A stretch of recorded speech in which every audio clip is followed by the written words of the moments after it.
সন্দেশখালীর খবরে নজর রাখবো। মাম্পি দাস ছাড়া পেলেন, কি বললেন অভিজিৎ প্রতিনিধি আমার সঙ্গে রয়েছেন, বলতে পারবেন অভিজিৎ? সেই ছবি আমরা দেখাচ্ছি, আদালতের নির্দেশে মাম্পি দাসের জেল মুক্তি।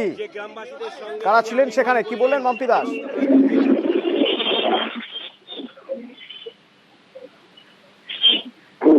অভিজিৎ, শোনা যাচ্ছে আমার কথা? হ্যাঁ অতনু, গত মঙ্গলবার তাকে 7 দিনের জেল হেফাজতে নির্দেশ দিয়েছিল বসিরহাট আদালত, এবং সেই নির্দেশের বিরুদ্ধে হাইকোর্টে আবেদন করেছিলেন মাম্পি, এবং তার ক্ষেত্রে বৃহস্পতিবারই তাকে মুক্তির আবেদন করে মুক্তির নির্দেশ দেন, জামিনের মুক্তির নির্দেশ দেন হাইকোর্ট। এবং সেই অনুযায়ী আজকে দমদম কেন্দ্রীয় সংশোধনাগার থেকে মাম্পি দাস বিকেল 4:02 পিয়ালি দাস হচ্ছে মাম্পি দাস, তিনি এখান থেকে বেরোন, এবং বেরোনোর পর তিনি কিনা প্রথমেই ভারত মাতা জয় বলে তিনি আওয়াজ করেন, স্লোগান দিলেন, এবং তারপর তিনি যেটা বলেন এটাকে চক্রান্ত করে ফাঁসানো হয়েছিল এবং তার বিরুদ্ধে মিথ্যে অভিযোগ আনা হয়েছিল, এবং যেভাবে তাকে মুক্তি দেওয়া হয় তিনি হাইকোর্টকে ধন্যবাদ জানিয়েছেন। এবং একই সঙ্গে রাজ্যকে তিনি চূড়ান্ত সমালোচনা করেন যে সন্দেশখালীর ভোটের মুখে যেভাবে তাকে গ্রেফতার করা হয়েছিল এবং যেভাবে তাকে জেলবন্দি করা হয়েছিল সেটাই চক্রান্ত বলে তিনি বলেছেন। এবং তিনি বলেছেন যে এই লড়াই চলবে, সন্দেশখালীর লড়াই চলবে। এবং ধন্যবাদ ধন্যবাদ অভিজিৎ, ধন্যবাদ। কি বললেন মাম্পি দাস শুনুন। আমি শুরু থেকে আছি, এখনো থাকবো, আগেও থাকবো। মিথ্যে অভিযোগ, তার প্রমাণ কালকে হাইকোর্ট হয়ে গেছে। যেভাবে বিজেপি পার্টির সাথে আছে, আমি ওদের অসংখ্য ধন্যবাদ জানাবো। লড়াইটা শুরু থেকে, সেই ফেব্রুয়ারি মাস থেকে চালাচ্ছি, এখনো চলছে লড়াই। আমাদের নারী নির্যাতন হয়েছে সন্দেশখালীতে, কোনোটাই মিথ্যে নয়, কোনোটাই মিথ্যে নয়। আন্দোলনে কোনো রাজনীতি ছিল না।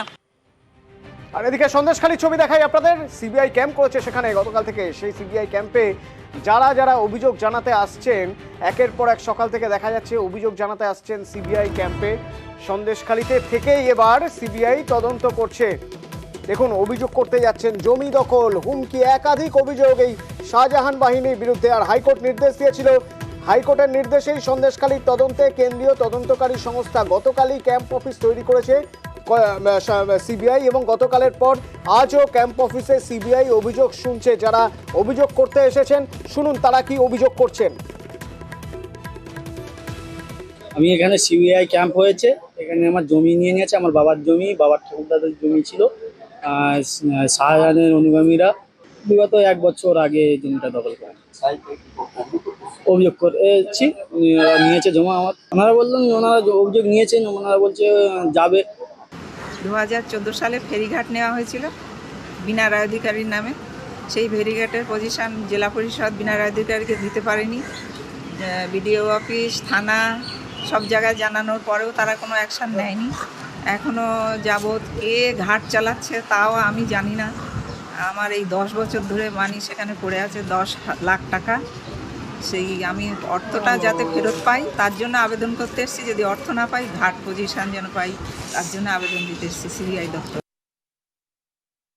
আমি একটা ফিশারি বা ভেড়ি করতাম, 182 বিঘা ফিশারি। সেই ফিশারি দখল করেছে শাহজাহান ঘনিষ্ঠ দুষ্কৃতীরা, আরশাদ মোল্লা। 1 বছর হয়েছে 2023 সালে ভোট পরবর্তী হিংসার পর, পঞ্চায়েত ভোট।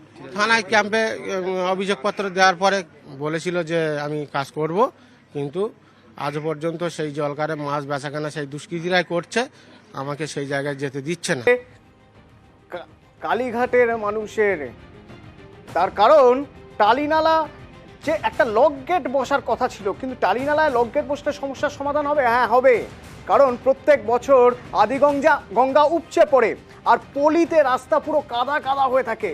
সেই কাদার মধ্যে থেকে হাঁটা দুষ্কর, জল জমে যায়। সেই সব সমস্যার সমাধান এবার এই লক গেট। টালিনালায় বসছে লক গেট।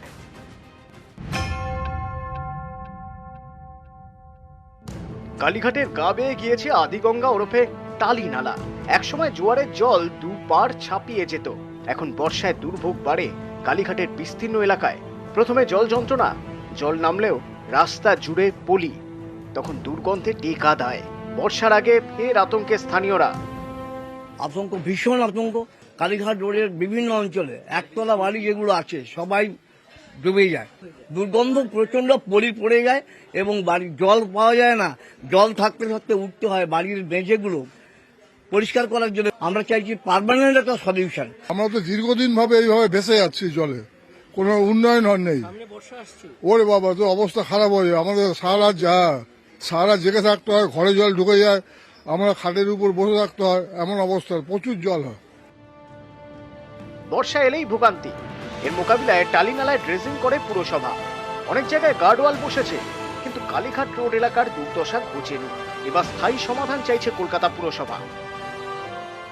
বান চলে যাওয়ার পর মানে এত দুর্গন্ধ মাটি থাকে না, কিন্তু আমি ধন্যবাদ জানাই কলকাতা মহানগরকে, তারা ড্রেজিং করেছে, করার পরও কিছুটা পলি জমতে শুরু করছে। আমি আর একটা মহানাগরিক মুখ্যমন্ত্রীর কাছে আবেদন করছি, অঞ্চলের মানুষের কথা ভেবে সাময়িকভাবে গার্ড ওয়াল করে মানুষকে যেন রিলিফ দেয়। আবার সামনে জোয়ার আসছে, যেহেতু এনসিসি চলছে আমি এখানে অ্যানাউন্স করতে চাই না, কিন্তু এটা কিছুদিন বাদে, 1-2 বছর বাদে এটার সমস্যা থাকবে না, একটু আপনারা। কালীঘাট রোডে জল জমার সমস্যা মেটাতে লকগেট বসানোর পরিকল্পনা করেছে পুরসভা। টালিনালা যেখানে গঙ্গায় মিশেছে সেই দুই ঘাটে বসানো হবে লকগেট। কাছেই বড় মাপের ড্রেনেজ পাম্পিং স্টেশন তৈরিরও পরিকল্পনা পুরসভার। এর জন্য খরচ হবে আনুমানিক 200 কোটি টাকা। দুই ঘাটে আমরা একটা লক গেট বানাচ্ছি আর পাম্পিং স্টেশন বানাচ্ছি, জলটাকে পিউরিফাই করার জন্য। ভাটার সময় জল ঢুকিয়ে দেবো, গঙ্গার জল, আবার আমরা পাম্প চালিয়ে বার করে দেবো। আর জোয়ারের সময় আমরা লক গেট দিয়ে কন্ট্রোল করব কতটা জল যাওয়া দরকার। কালীঘাট মন্দির এত সুন্দর করে বানাচ্ছি, দেশ বিদেশ থেকে লোক আসে, এটা আমাদের সম্মানের ব্যাপার। একদম হবে, আমি তোমার গ্যারান্টি দিচ্ছি।